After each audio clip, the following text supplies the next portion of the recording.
एक नॉर्मल पानी का ग्लास में रहना नॉर्मल।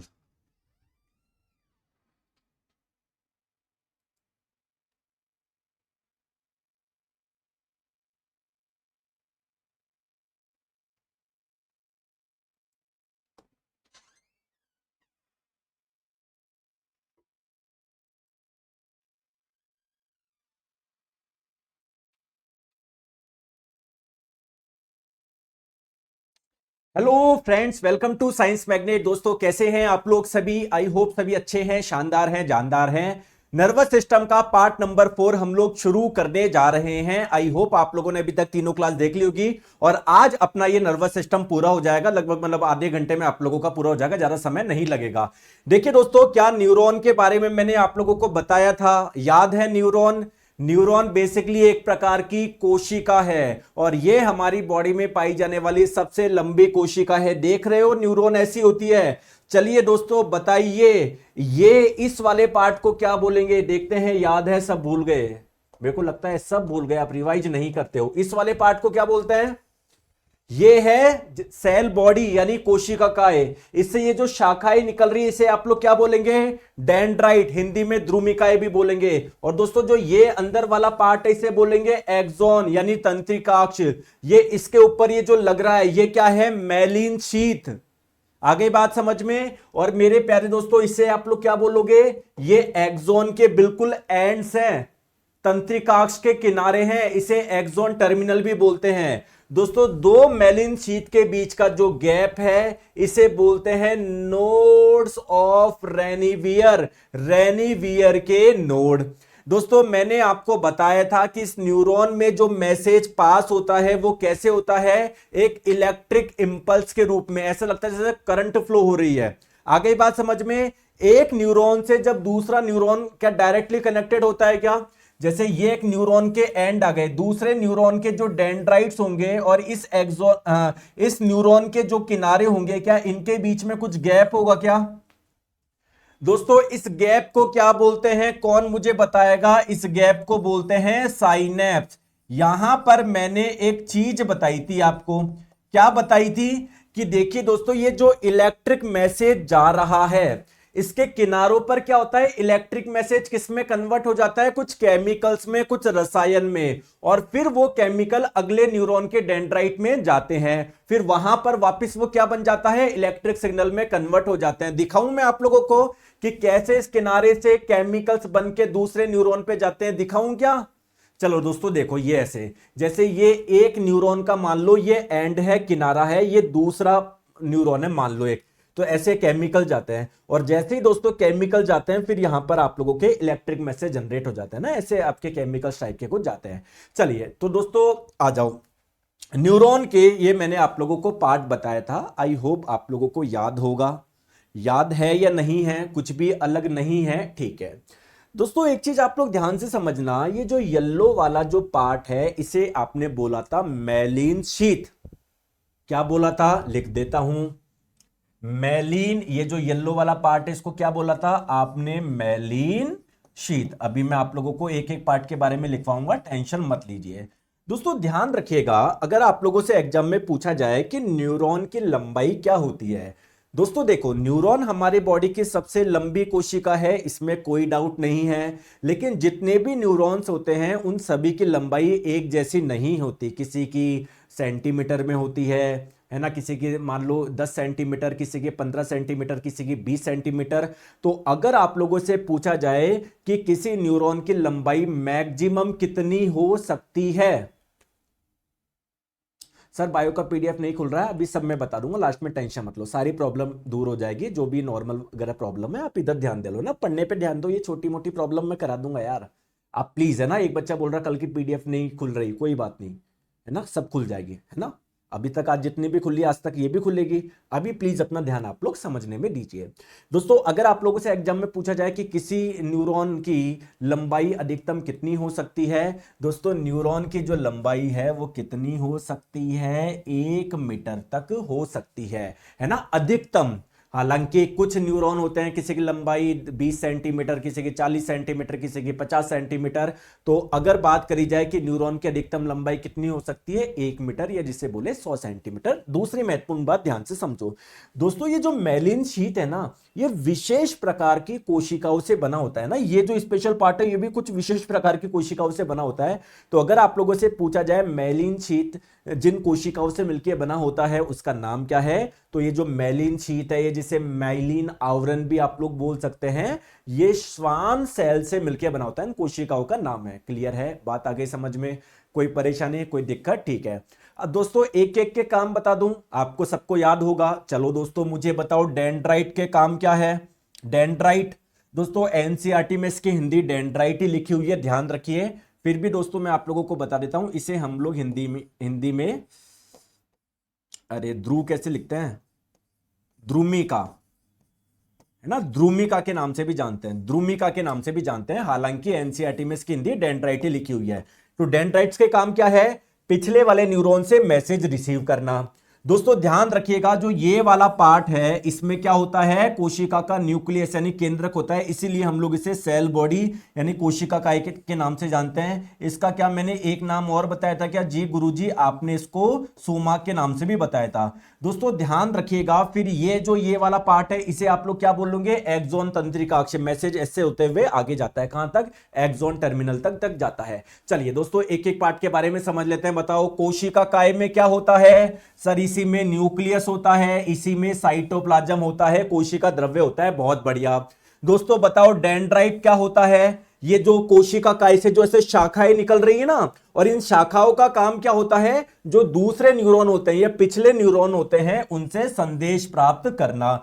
चलिए दोस्तों एक्सॉन का काम क्या है, एक्सॉन क्या कर रहा था बताइए सर, ये कोशिका काय से, देखो ध्यान से समझो, यहां से मैसेज आगे लेके जा रहा था, अगले न्यूरॉन तक लेके जाने में हेल्प कर रहा है ना, ये जो एक्सॉन है तंत्रिकाक्ष है ना। तो जो कल मैंने बातें बताई वही सारी बातें मैंने यहां पर लिखी है, कुछ भी अलग नहीं है। आ गई बात समझ में? चलिए अब मेरे प्यारे दोस्तों, जितने भी न्यूरॉन्स होते हैं ना उसको हम लोग 3 प्रकार से बांट सकते हैं। जैसे मैं बोलूं यार आप भी इंसान हो, मैं भी इंसान हूं, ठीक है, लेकिन क्या ह्यूमंस को 2 कैटेगरी में बांट सकते हो क्या, किन्हीं को मेल बोलेंगे किन्हीं को फीमेल बोलेंगे, बोलो हाँ या ना?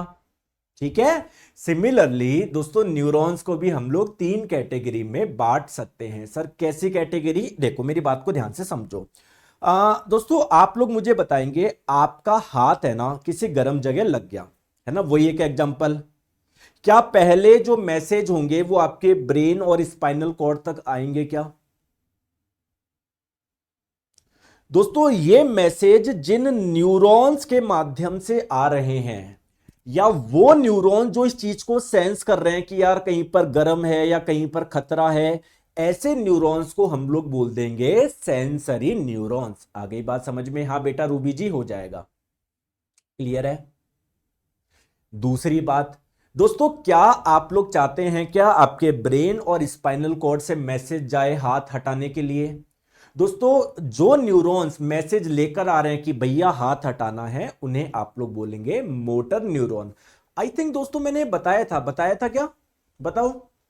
और वो न्यूरॉन्स जो कि सेंसरी न्यूरॉन्स और मोटर न्यूरॉन्स को कनेक्ट करेंगे, उन्हें आप लोग क्या बोलोगे बताइए? Inter neuron. प्यारे प्यारे बच्चों सब भूल गए, आ जाओ।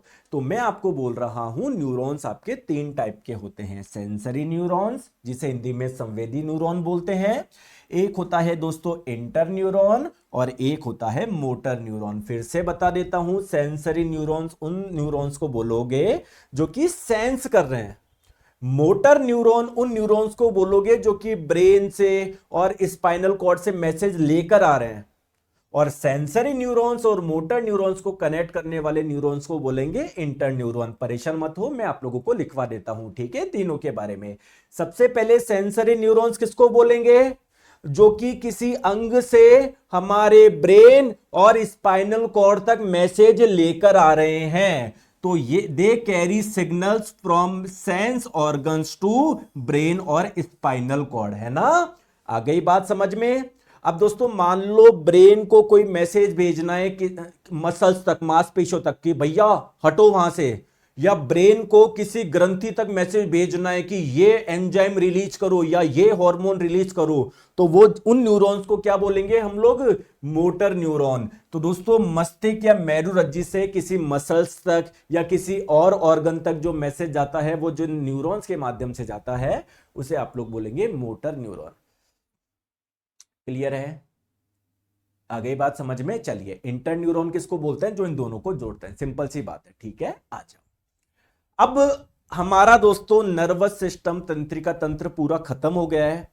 अब हम लोगों को बेसिक से दो तीन चीजें जाननी है कि हमारे नर्वस सिस्टम में कौन कौन सी बीमारियां हो सकती है या कौन कौन सी बीमारियां हमारे नर्वस सिस्टम यानी तंत्रिका तंत्र से संबंधित है। पहली महत्वपूर्ण बात। चलिए दोस्तों, अब हम लोग बात करेंगे हमारे तंत्रिका तंत्र के रोगों के बारे में या तंत्रिका तंत्र में क्या क्या डिफेक्ट आ सकते हैं। क्लियर है?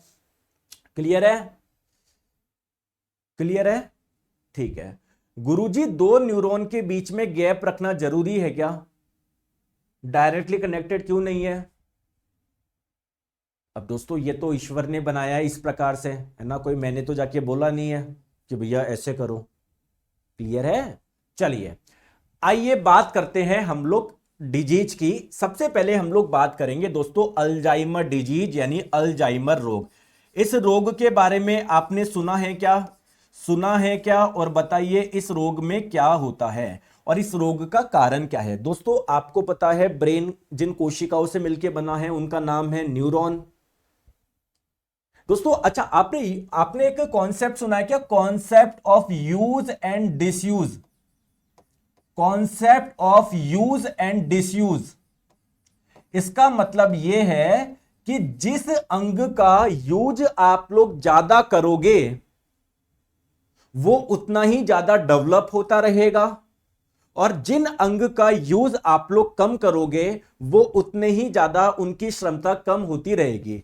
अच्छा मुझे एक चीज बताएंगे, जो एथलीट्स होते हैं, चाहे वो कोई क्रिकेटर हो, चाहे कोई बास्केटबॉल प्लेयर हो, चाहे कुछ भी हो, चाहे कोई बैडमिंटन का प्लेयर हो, उसकी मसल से ज्यादा स्ट्रांग होगी या हमारी मसल ज्यादा स्ट्रांग होगी? बताओ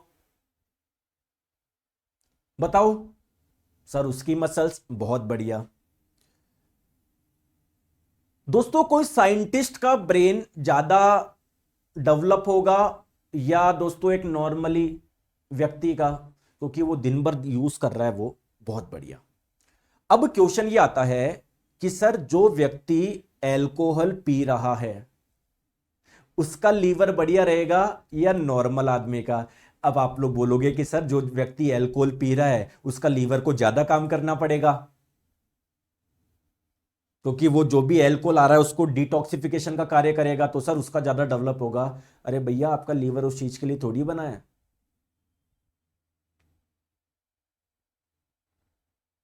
आप एक चीज बताओ, आप तो बोल दोगे कि सर मैं लेटा हुआ हूं, मेरे सिर पे, मेरे यहां पर है ना 20 किलो पत्थर रख दो। अरे आपके बॉडी आपके हर्ट पे पत्थर रखने के लिए बनी हुई है क्या? तो आपका यूज सही होना चाहिए। क्लियर है मैं क्या बोलना चाह रहा हूं? आपका यूज सही होना चाहिए। तो मेरे प्यारे दोस्तों जो हमारा ब्रेन है उसका यूज है क्रिएटिव चीजों के लिए, सोचने के लिए, समझने के लिए, लेकिन आपने अपना ब्रेन खराब कर लिया है। यकीन मानो मैंने भी कर लिया है कुछ हद तक यार। क्यों सर? फालतू की चीजें हम केवल वो चीजें देखते हैं जिससे हमारे ब्रेन को आराम मिले, एक कंफर्ट का एहसास हो। जैसे आप लोग रील चला लो, पढ़ाई मत करो, बैठ जाओ, क्योंकि पढ़ाई करोगे तो आपके दिमाग को एफर्ट लगाना पड़ेगा ना। बैठने में दिमाग को कोई एफर्ट ही नहीं लगाना पड़ रहा। तो हमारी नेचुरल टेंडेंसी होती है हम उन चीजों से बचते हैं जो कि हमको डिस्कंफर्ट दे, जो हमारे दिमाग को थोड़ा लोड दे। और धीरे धीरे दोस्तों इससे क्या होता है, हमारी ब्रेन की जो सेल्स है उनकी पावर कम होती रहती है। कई जगह तो क्या हो जाती है, सेल्स का डीजनरेशन हो जाता है, यानी कोशिका थोड़ी सी क्षतिग्रस्त होना शुरू कर देती है। तो अगर दोस्तों ब्रेन की सेल्स आप लोगों की थोड़ी क्षतिग्रस्त होना शुरू कर दे, डैमेज हो जाए, है ना, या उनकी एबिलिटी बिल्कुल कम हो जाए, दोस्तों इसी डिजीज को बोलते हैं अल्जाइमर रोग, है ना। तो इस डिजीज में क्या होता है, आप लोग काफी चीजें भूलते हो, मेमोरी लॉस काफी ज्यादा होता है, आप बहुत ज्यादा कंफ्यूज रहते हो। एक अल्जाइमर डिजीज में अगर बात करी जाए, एक स्वस्थ व्यक्ति का ब्रेन अगर ऐसा होता है ना, तो अल्जाइमर डिजीज में देखो ऐसा लगता है कि कहीं पर भैया वो लग गए मकड़ी के जाले, ऐसा लग रहा है कि पता नहीं मतलब क्या, मतलब जैसे अचार खराब हो जाता है ना, वैसे ऐसा लग रहा है ब्रेन खराब हो गया। देखो ठीक है। एक दोस्तों होता है पार्किंसन डिजीज, जिसे हिंदी में पार्किंसन रोग भी बोलते हैं। दोस्तों एक्चुअली में होता क्या है, हमारे ब्रेन में कई केमिकल्स बनते हैं जिनका अलग अलग कार्य है। किसी केमिकल्स बनने से आप लोगों को खुशी मिलती है, सेटिस्फैक्शन मिलता है। कोई केमिकल बनने से दोस्तों आप लोगों को क्लैरिटी आती है, समझ रहे हो। तो वैसे ही एक केमिकल है जिसका नाम है डोपामाइन या डोपामिन भी बोलते हैं। इस केमिकल के बनने से दोस्तों हम लोगों को प्लेजर प्लेजर बोले तो खुशी मिलती है। अब दोस्तों ब्रेन की वो सेल्स जो कि ये वाला केमिकल बना रही है, अगर वो सेल्स ही डैमेज हो जाएगी, या बेसिकली मैं बोलूं अगर आपके ब्रेन में डोपामाइन नहीं बन रहा, तो आप लोगों को खुशी का एहसास होगा क्या? नहीं होगा। इसी को बोलते हैं पार्किंसन डिजीज। तो इसमें आदमी आपका काफी परेशान रहता है, और दोस्तों ढंग से दोस्तों बॉडी मूवमेंट भी नहीं हो पाती, ठीक है ना। शरीर में ऐसे झुनझुनी सी रहती है, ठीक है, शरीर में अकड़न सी रहती है। ये पार्किंसन डिजीज के क्या है, सिम्टम्स है। अरे चंदन कुमार आरआरबी टीचर के लिए सूटेबल है क्या? आरआरबी टीचर का सिलेबस देख लो, अगर लिखा हुआ है 10वीं तक की साइंस तो पढ़ो। बेवकूफ एक ही ऐसे मतलब गवारों जैसे क्वेश्चन पूछते हैं बिल्कुल बच्चे आके, सर मैं उसके लिए पढ़ लूं क्या? अरे भाई सिलेबस देख लो, सिलेबस में लिखा हुआ है तुम्हारे क्या है। अगर 10वीं तक की साइंस लिखी हुई तो पढ़ो, क्योंकि रेलवे के सभी exam, LP technician, JE group D, सब में 10वीं तक की साइंस लिखी हुई है। अगर आपके भी वही लिखी हुई है, वही सिलेबस है तो पढ़ो। मतलब ये ऐसे ऐसे बच्चों वाली चीज बताने की जरूरत है, इसलिए नहीं होता सिलेक्शन। थोड़ा सा खुद का दिमाग नहीं लगाते। किसी ने बोल दिया ये पढ़ो तो वो पढ़ लेंगे, किसी ने बोला ये मत पढ़ो तो नहीं पढ़ेंगे। एक्सटर्नल वैलिडेशन चाहिए इनको कि हाँ भाई कोई बताएगा ना तब मैं पढ़ूंगा, अगर कोई बताएगा नहीं पढ़ूंगा। खुद का दिमाग नहीं लगाना। आ जाओ नेक्स्ट हम लोग बात करते हैं दोस्तों एपिलेप्सी, जिसे मिर्गी बोलते हैं। दोस्तों आपने सुना भी होगा किसी को मिर्गी का दौरा आ जाता है, क्लियर है क्या? तो दोस्तों एक्चुअल में क्या होता है, एक न्यूरॉन से दूसरे न्यूरॉन में इलेक्ट्रिक मैसेज जा रहे थे, दूसरे से तीसरे में जा रहे थे, तीसरे में चौथे में जा रहे थे। अगर किसी वजह से दोस्तों ये इलेक्ट्रिकल डिस्टरबेंस हो जाएगा तो क्या मैसेज जा पाएंगे क्या? नहीं जा पाएंगे। आप लोग दोस्तों ऐसा लग रहा है आपको करंट आ गया, मतलब इलेक्ट्रिकल डिस्टरबेंस होने की वजह से, क्लियर है क्या? तो ये आप लोगों का है मिर्गी। आगे बात समझ में, ठीक है। नेक्स्ट है दोस्तों पैरालिसिस। दोस्तों पैरालिसिस में क्या होता है? अच्छा मुझे एक चीज बताओ, लकवा आना आपने सुना है क्या? दोस्तों किसी के चेहरे में आ जाता है, किसी के लेफ्ट लेग में आ जाता है, किसी के राइट लेग में आ जाता है, किसी के बॉडी का नीचे वाला पार्ट ही काम नहीं करता। आगे बात समझ में, बात समझ में आ गई? आपने कभी इसका कारण सुना है? देखो दोस्तों ये है हमारा ब्रेन, और ब्रेन के नीचे है हमारी स्पाइनल कॉर्ड यानी मेरुरज्जु। दोस्तों क्या स्पाइनल कॉर्ड से नर्व्स निकलती, क्या तंत्रिकाएं निकलती है क्या, जो कि बॉडी के अलग अलग पार्ट में मैसेज लेके जाती है? ये दोनों तरफ क्यों निकल रही है? क्योंकि बॉडी के लेफ्ट पार्ट में भी लेके जाना है, बॉडी के राइट पार्ट में भी लेके जाना है। दोस्तों मान लीजिए अगर ये लेफ्ट पार्ट वाली नर्व्स काम नहीं कर रही है, इसका मतलब आपके लेफ्ट पार्ट में मैसेज जा पाएंगे क्या? आपका लेफ्ट लेग जो होगी वो शून्य पड़ जाएगी।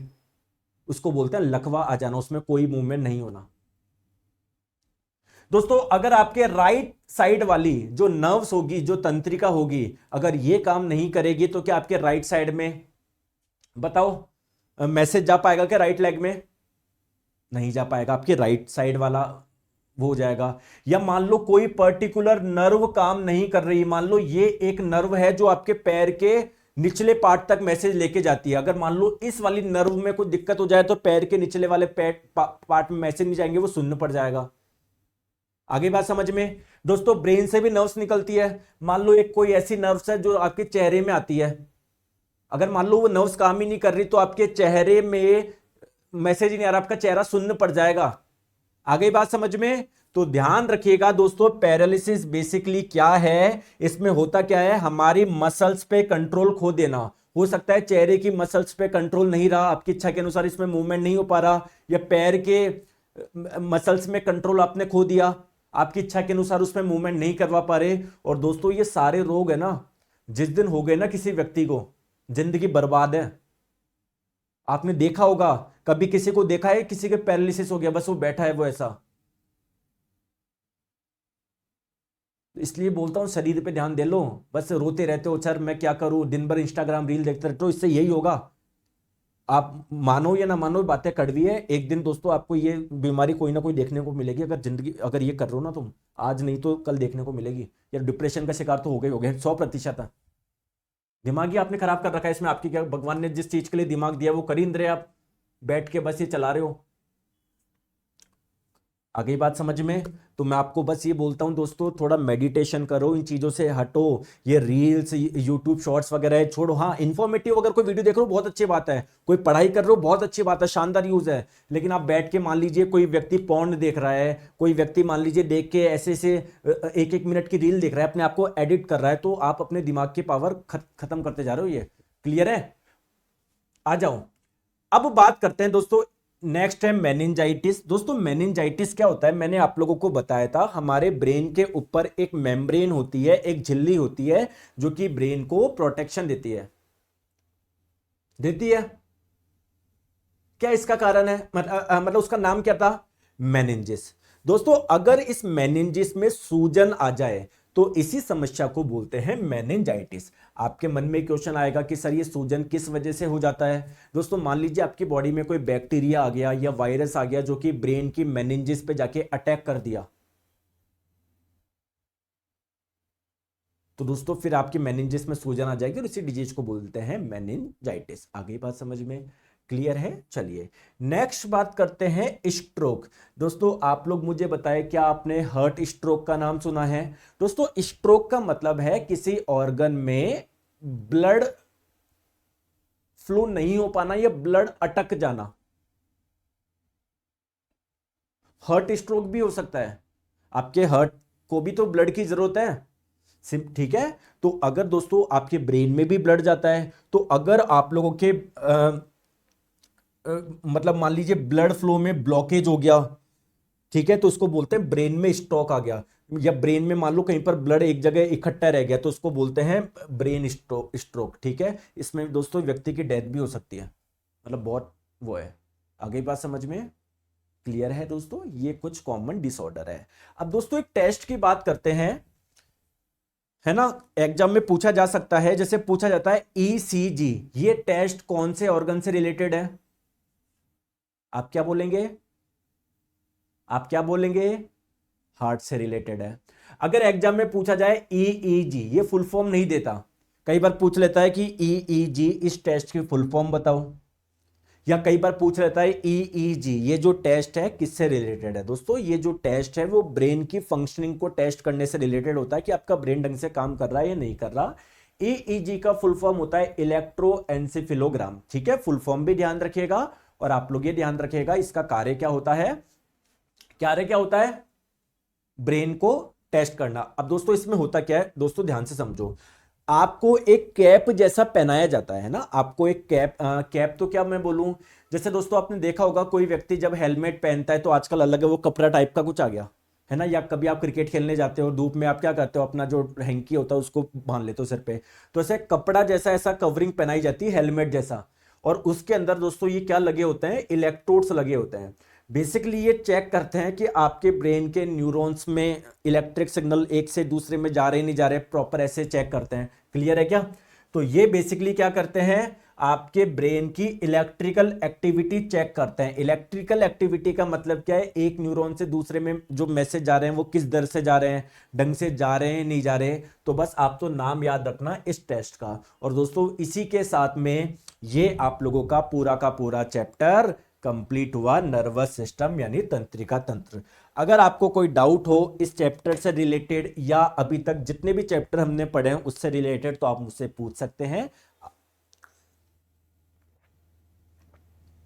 गुरुजी एमआरआई क्या होता है? देखो सीटी स्कैन, एमआरआई ये किसी भी ऑर्गन की हो सकती है, ऐसा नहीं स्पेशली ब्रेन के लिए ही होती है। ठीक है, मतलब आप लोग अपने लंग्स का भी सीटी स्कैन करा सकते हो। ठीक है, आपके दोस्तों पैर में कोई दिक्कत है वहां पर भी एमआरआई हो सकती है, जरूरी नहीं है सीटी। अरे जैसे आप लोग मुझे एक चीज बताओ, एक्सरे, एक्सरे किसका होता है? मुझे बताओ एक्सरे किसका होता है? एक्सरे किसी का भी हो सकता है, आपके लंग्स का भी हो सकता है, आपके पैर का भी हो सकता है, आपके हाथ का भी हो सकता है। सिमिलरली एक्सरे का थोड़ा बड़ा रूप है सीटी स्कैन, ये थोड़ा सा और डिटेल में देखता है। सीटी स्कैन का भी और बड़ा रूप है एमआरआई, ये किसी भी अंग के हो सकते हैं, ऐसा नहीं है कि भाई लंग्स के ही होंगे। आप सीटी स्कैन अपना ब्रेन का भी करा सकते हो, एमआरआई अपनी ब्रेन की भी करा सकते हो, सीटी स्कैन लंग्स के भी करा, एक टेस्ट है ये तो नॉर्मल। क्लियर है क्या? रुको, एक बच्चा था, क्या बोल रहा है वो?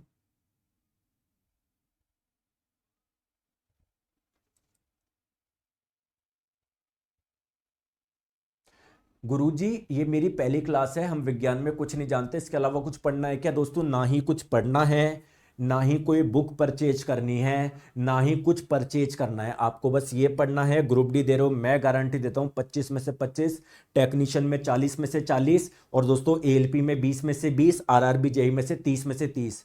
मैं गारंटी देता हूं। कान पकड़ के मैं लूंगा, अगर आपके एक भी नंबर कट गया ना, कान पकड़ के क्लास में ले आऊंगा, नोट्स खुलवाऊंगा, ले बताइए, मैं एक एक क्वेश्चन बताऊंगा, देखो यहां पर लिखा हुआ है, देखो यहां पर लिखा हुआ है। ठीक है? तो दोस्तों मेरी रिक्वेस्ट है, साथ में मेहनत करो, आपको कुछ भी नहीं करना, सिलेक्शन बहुत आसान है। बस आपको पूरा पढ़ना है, रिवाइज करना है ज्यादा से ज्यादा, अपना टाइम फालतू में वेस्ट नहीं करना। गुरुजी अगर क्लास से एक्स्ट्रा स्लाइड भी डाला गुरुजी, और बताओ। सर बार बार भूल जाता हूँ, पढ़ने के बाद सब भूलते हैं, कोई ऐसा नहीं है आप ही के साथ में, हर भूलते हैं, मैं भी भूलता हूँ। फालतू के कुछ, दोस्तों इसके जो मैंने पढ़ा है ना, इसके अलावा अगर आप बाहर पूछ रहे हो तो सिलेबस के बाहर का पूछ रहे हो, तो अगर आपको सिलेबस के बाहर का पूछना है पूछते रहो, मैं आंसर दे देता हूँ, कोई दिक्कत नहीं है। आपके अगर सिलेबस में कोई डाउट है तो मेरे हिसाब से पहले वो पूछना चाहिए।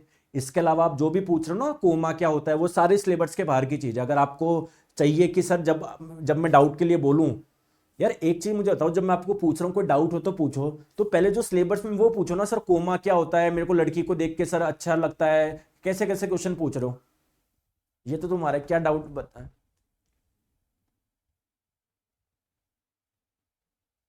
सर केमिस्ट्री कब कराओगे? बेटा केमिस्ट्री बायोलॉजी खत्म होगी उसके बाद में करेंगे ना, बीच में थोड़ी स्टार्ट कर सकते, कैसी बात करते हो आप?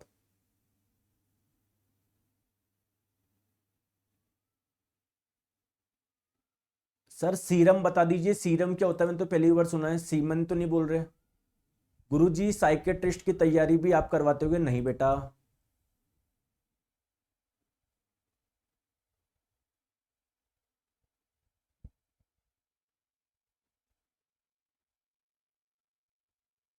क्लियर है?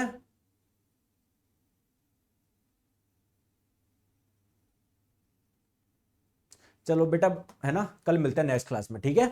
कल पढ़ेंगे हम लोग एंडोक्राइन, एंडोक्राइन सिस्टम, अंतःस्रावी तंत्र, ठीक है? चलिए, thank you so much, take care, bye bye, अपना ध्यान रखिए।